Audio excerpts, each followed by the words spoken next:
Hi, everyone. This is acyuta-bhava from Nightlight Astrology. Happy Thanksgiving, everyone. If you're in the United States and you're celebrating today, hope you guys are having a really great day. Today, we're going to take a look at 3 common misconceptions about the sign of Sagittarius.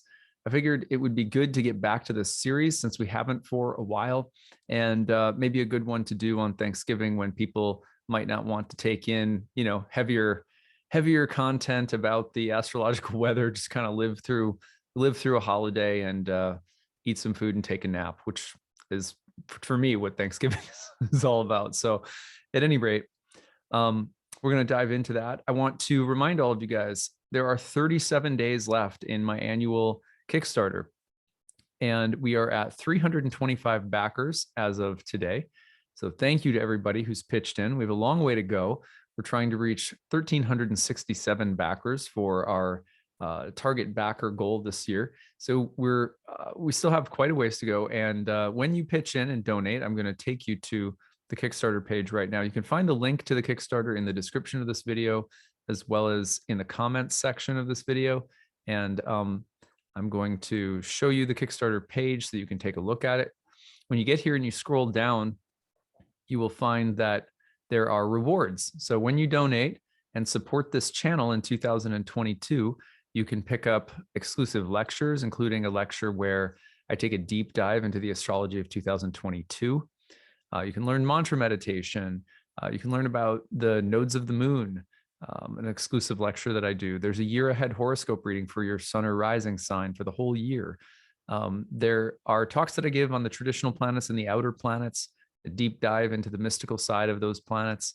Also, there's about 40, looks like 41 year ahead mini readings left. And these are where I actually look at your birth chart and record for you a little monologue about what I see as the biggest transit of your 2022 for your birth chart. Then also, and there's other readings too.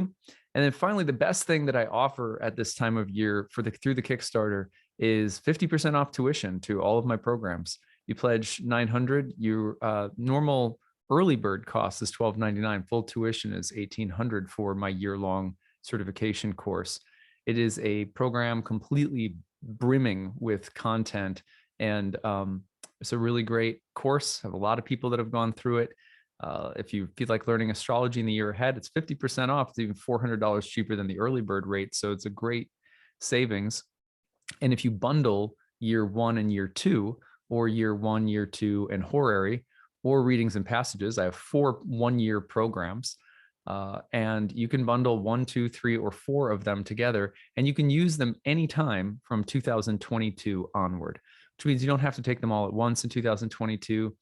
You can use them as long as I'm offering the courses, and I will be offering them for the foreseeable future because I love these programs, and this is really the core of my creative work.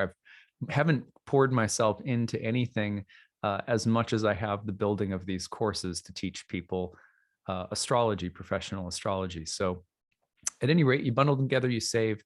I deeply appreciate your support and donation. This channel doesn't exist without you guys pitching in. This is about half of my day every day. If you can know when you donate to this channel that you're donating to an astrologer that sits down and does, mantra meditation for 90 minutes every morning and prepares by sitting and spending time with sacred texts from all over the world. And I really pour my heart and soul into the creation of this content. By the time it's written and recorded and then put out everywhere, it's about half of my workday, and I do it Monday through Fridays year round. So it doesn't work without you guys. If you are able to pitch in and support, help me get to 1,367 backers. I really do appreciate it. So all of that being said, let's start talking about Sagittarius and what makes this sign tick, and some misconceptions about the sign, as well as maybe some of the deeper essence of the sign. So in order to do that, I want to start by pulling up my astronomy program. By the way, my normal camera that I use is I accidentally forgot to plug it into charge yesterday, so using my normal webcam. All right, I'm going to pull up this astronomy program and show you guys what Sagittarius space looks like in the sky. This is I've artificially made the daytime look like nighttime for the sake of explaining the concepts. But what we're looking at here in this picture is right about the date, right around late November, when the sun enters the portion of the zodiac known as Sagittarius. This is giving you a picture of the sidereal zodiac in this program. The tropical zodiac aligns the signs of the zodiac mathematically with the portions of the circle that are defined by the unmoving points of the equinoxes and solstices. So the constellations drift relative to those points. But in ancient astrology, there was quite a debate about which zodiac was correct, the mathematically defined zodiac according to the equinoxes and solstices, or the zodiac defined by the constellations, or their constellations alignment with the equinoxes and solstices. So at any rate, that's why you're seeing what looks like Libra and Scorpio right here. But actually in the tropical zodiac, we consider this portion of the year from basically the last 30 days of the autumn season, prior to the winter solstice. We consider that to be Sagittarius season. Remember that this is an ideal and symbolic system, not a causal one, which is why it works in either hemisphere. So the idea of Sagittarius here is that Sagittarius represents the bottom third of the darkening of the light in the autumn. So if you take this celestial equator up here, this line, and that's going to be Libra. That's when the sun crosses that line going downward in the sky toward late September. That's the autumn equinox. And from the sun's journey downward to Capricorn, and from Capricorn back upward to that celestial equator, that represents the dark half of the year, where there is effectively more darkness than there is light in a 24-hour day. As we are descending into the darkness, we're going Libra, Scorpio, Sagittarius. As we're rising up from within the darkness, we're going Capricorn, Aquarius, Pisces. So this half of the dark side of the year that Sagittarius falls on, I sometimes call the darkening of the dark, because you're talking about yin rising. Basically, you're talking about yin dominance and yin rising. Whereas when you're talking about Capricorn going back up to the equinox point, which will then take us to the spring equinox, you're talking about the lightening of the dark. And so the yin is starting to diminish as light returns, but yin is still dominant. So there's a waxing and waning half of the year on the dark side, and there's a waxing and waning half of the light side too, because the same thing is happening on the other side of the zodiac. When you're going Aries through Gemini, it's on the light half of the year and light is rising. And then when you go Cancer through Virgo, it's still the light half of the year, but the light is now waning as darkness is slowly becoming more and more. So we're on the darkening of the dark half of the dark side of the year, if that makes sense. And what's happening in Sagittarius is we're reaching a critical turning point, the opposite of which in the zodiac is Gemini in the spring. This turning point takes the sun all the way down to the winter solstice. And then from that point, the sun starts moving back upward again. So Sagittarius was called a double-bodied sign. It is a double-bodied masculine fire sign, and it is the domicile or home temple of Jupiter. The other home temple of Jupiter, of course, was Pisces. That was Jupiter's feminine home, which is double-bodied water sign that comes right before the light returns at the spring equinox. So Jupiter's signs are opposite Mercury's signs. And the reason for that is that when we turn through the double-bodied signs of Mercury in Gemini and Virgo, we are turning from light into darkness. For example, in Gemini, the transition that's being made is between the fixed sign of Taurus and the cardinal sign of Cancer, which comes ahead of it. So we're moving out of that dominance of light as light is rising to the turn that effectively starts diminishing the light in Cancer. So that turning point signals a change toward waning or toward darkness. Remember that one of the things that Mercury is most commonly associated with is constantly diving into the underworld. As an evening star, then dive into the underworld, comes up as a morning star, then dive back into the underworld. So Mercury is also associated broadly with qualities that can, I guess, broadly be defined as deconstructive, whether it's skepticism or the rational mind that takes things apart. Mercury's gift is toward chaos, divine chaos, and taking things apart. And so when we turn into yin at the end of when Gemini, what does Gemini represent? It represents the sign that marks the transition from light into the beginning of the darkening of light. So that's a Mercury signature. Same thing with Virgo. Virgo, Mercury's domicile and exaltation, comes at the end of summer. And at that time, what's happening? The darkness is about to take over. We're going into the underworld dark side of the year. So it's another transition where darkness is taking over. In Cancer, the darkness is just starting to return. In Virgo, it's about to fully take over. Both Mercury ruled signs that represent the disorder or the tendency towards chaos. Chaos meaning the breakup of an established order.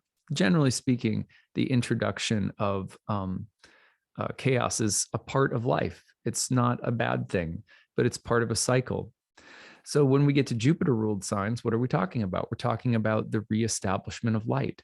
When we get to Sagittarius, we're talking about the transition that's being made around that time as the sun reaches sort of the basement of the solar year in the Northern Hemisphere, and it's starting to return and move upward. And so around that time, we're seeing light returning, just the beginning of light returning, opposite in Cancer. When we get to Pisces in the spring, we're seeing the same thing. We're seeing, just like Virgo, we're seeing the light is about to take over. So the light starts to return, the light takes over in Jupiter ruled signs. And what does Jupiter signify? Jupiter signifies the return or the return of unity, or the building of a whole, or the need to make something inclusive and whole is the word that comes to mind. So it's really important to understand all of this about Sagittarius. The most common misconceptions that I hear about Sagittarius, and I perhaps should have led with these, but these are the most common misconceptions that I hear that I want to address, and I want to address it based on this astronomy.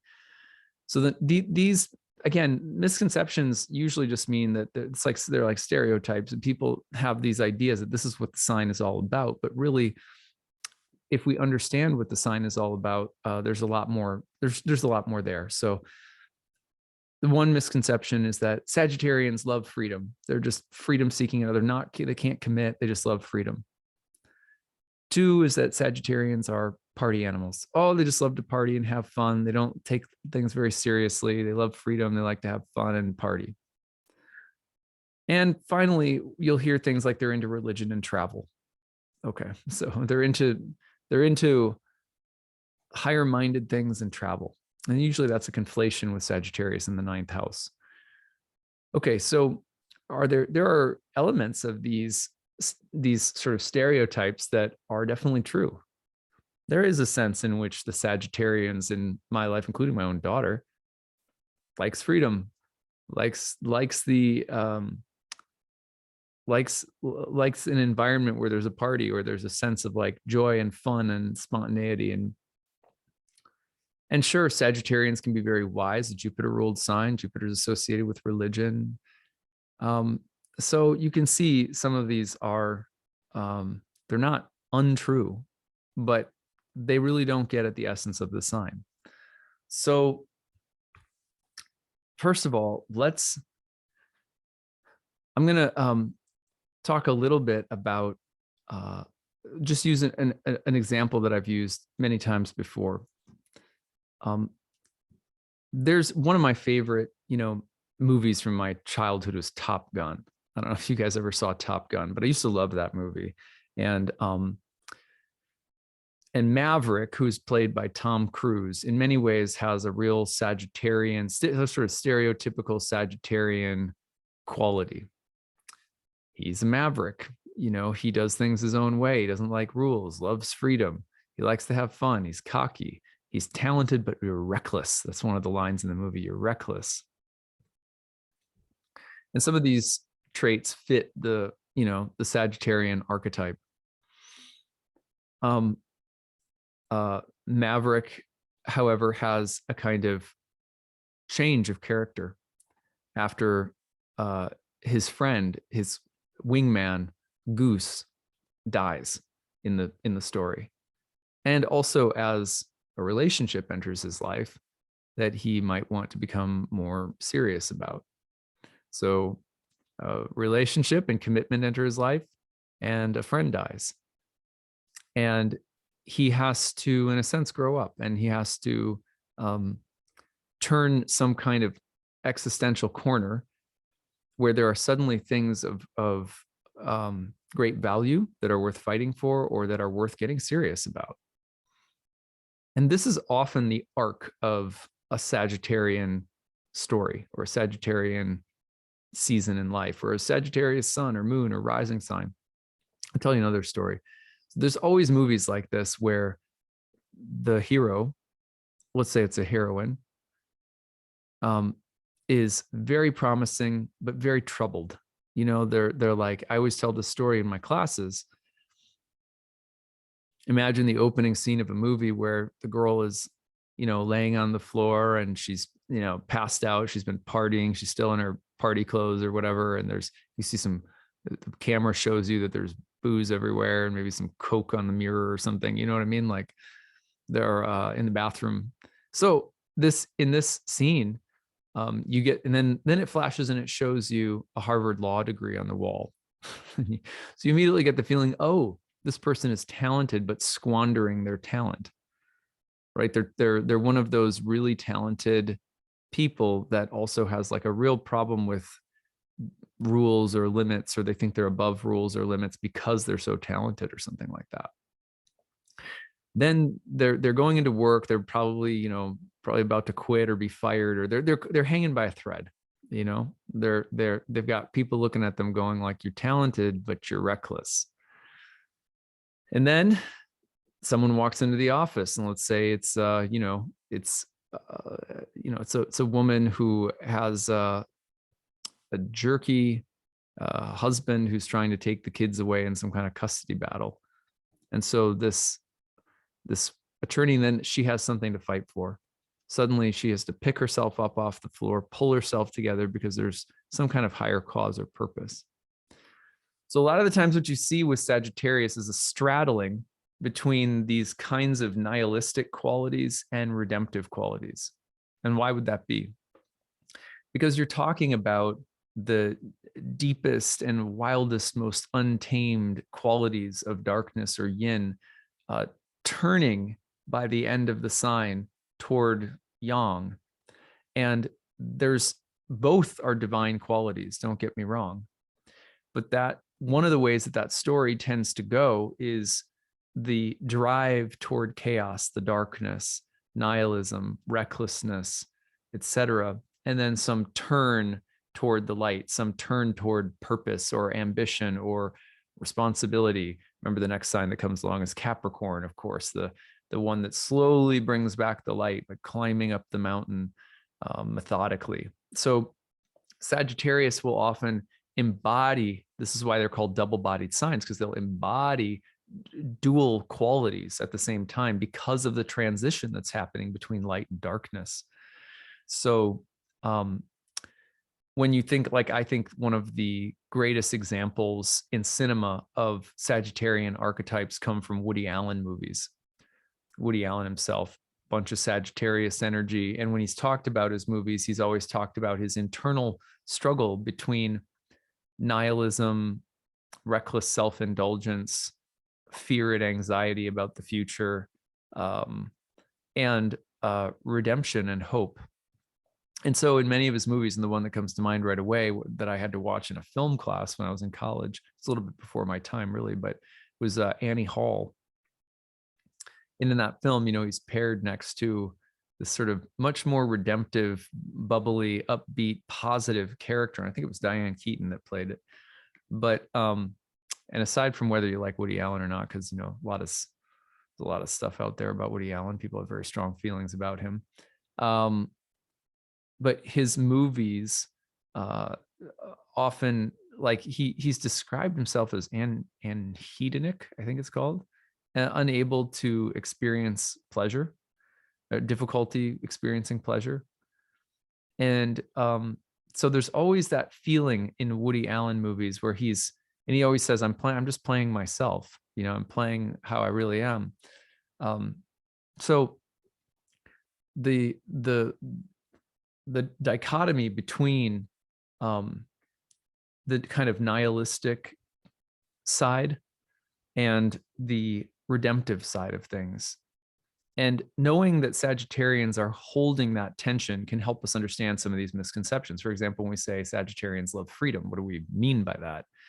Well, in part, what we mean is that there's going to be a tension between, responsibility and responsibility, necessity, Saturnine words. They tend to confine us, restrain us, commit us. They give us a sense that, well, I can do some things, but I can't do others because I'm obligated in a certain way. And Sagittarians, it's not that they can't be responsible, it's that they're going to feel the tension between the need for freedom and necessity or responsibility more acutely. And a lot of us have responsibilities in our lives that aren't really important. How much is there of the letter of the law in this world compared to the spirit of the law, So Sagittarians are also acutely aware of the hypocrisy, of people enforcing rules and responsibilities and so forth that they find void of meaning, void of real meaning. And that's part of the tension. So it's not just, Sages love freedom. Sometimes it's more like, well, Sages are looking for the spirit of the law as opposed to the letter of the law. Sages are looking for something that's worth committing to, that's redemptive. Otherwise, there can be a tendency towards a kind of rebelliousness, or a tendency to reject things that say you ought to or should or have to do this or that. And that's because inherent in the time of year is the tension between that depth of yin, which is more wild and untamed and or chaotic or even reckless, and the sense of dutifulness and virtue and redemptiveness that the yang qualities point to, right? So, for example, we can also see this very clearly in the constellation image of Sagittarius. The centaur is a creature in Greek mythology, and just by its very physical appearance, that blends the qualities of the wildness of the animal body, the freedom of the horse, with the rational, heightened sense of responsibility, control, rationality that comes with the human form. And we know that the human form is also unique because of its inherent tension, or struggle between our animal qualities and our rational qualities. We're pretty unique in that respect. So the Sagittarians, nihilism and order. And Zeus himself as a god is a god that is the great keeper of cosmic harmony, the one who blesses us with law and order, a sense that the cosmos is held in harmony, right? That's Jupiter, law, courts, religion, education, the sense that everything is held together in a meaningful whole societally. These are Jupiterian qualities. But we know that Zeus is also a philanderer, jealous, vengeful, basically Zeus loses his shit from time to time, and is not always a trustworthy character. And so we also, the tension between, piety and the animal body, between rationality and instinct, these tensions are apparent in Sagittarius as much as nihilism and the sense of void and these things being empty or hollow, which is like, well, fine, then, what's the hedonistic mantra? Eat, drink, and be merry, for tomorrow we will die. And there's this sense of, what's the point, you know? But then on the other hand, you have anything that redeems, that gives purpose. So all of these tensions, and I'm not trying to moralize here, because the animal body and the wild, chaotic qualities of yin are divine. But how do we hold them rather than getting driven by them? For example, in Greek mythology, the centaurs are, they like to crash parties and they like to get drunk and they like to start stuff, they like to get into fights. They are, in that sense, very unpredictable and erratic, and they don't care what they disrupt, or, you know what I mean? So on the other hand, you have creatures like Chiron, who's the sage. It represents the sage, the one who has learned the art of war and battle, medicine, and the stars. So similarly, if you ever read the Narnia Chronicles, which you guys know I love to talk about, the centaurs play the astrologers in C.S. Lewis's Narnia, but they also play those who lead the battles. So there's something wild and passionate and physical about Sagittarius, but there's also something that's very elevated and rational. And the tension between those two things is why we say, oh, they love freedom. No, it's that they're working with the tension between freedom and responsibility, voidism and something redeeming, hedonism and some kind of integration of the instinctual body with the rational mind, right? So these are the tensions. When we say that they're party animals, they just love to have fun. Well, there's a tension between the need for fun and freedom and things that have higher purpose and meaning. And there tends to be a rejection of things that have higher purpose or meaning that only run by the letter of the law and that don't have some true spirit in them. There's inconsistencies, there's explorations of hypocrisy. These are things that run deep into the Zeus symbolism, the centaur symbolism.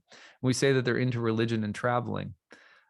Most of that comes from a conflation of the sign of Sagittarius with the ninth house, because Sagittarius is the ninth sign. In modern astrology, people tended to think, before they had access to traditional source texts, they tended to think that the signs had the same meaning as the houses in order. They do not.